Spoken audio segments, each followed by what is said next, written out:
ও মা গো। হ্যাঁ তুমি শুয়ে থাকো, আজকে সব কাজ আমি করে নিচ্ছি। মা আপনি একা পারবেন? তার মধ্যে দিদিও তো বাপের বাড়িতে গেছে। চিন্তা করতে হবে না, সব কাজ আমি করে নেব, তুমি রেস্ট করো। একজনের পায়ে মোচকা লেগেছে, একজনের বাপের বাড়িতে গেছে, আর কি এখন শাশুড়ি সব কাজ করো। মা আমি এসে গেছি। এ কি আপনি কাজ করছেন? দিদি কই? ওর পায়ে মোচকা লেগেছে, শুয়ে আছে। পায়ে মচকা?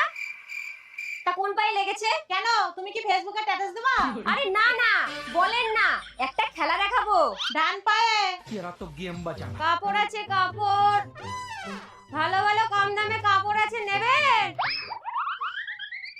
দেখি বৌমা কোথায় যাচ্ছ? মা কাপড় দেখতে। তোমার না পায়ে মোচকা লেগেছে? ও ভুলে গেছি মা। আচ্ছা দিদি, আপনার কোন পায়ে মচকা লেগেছে?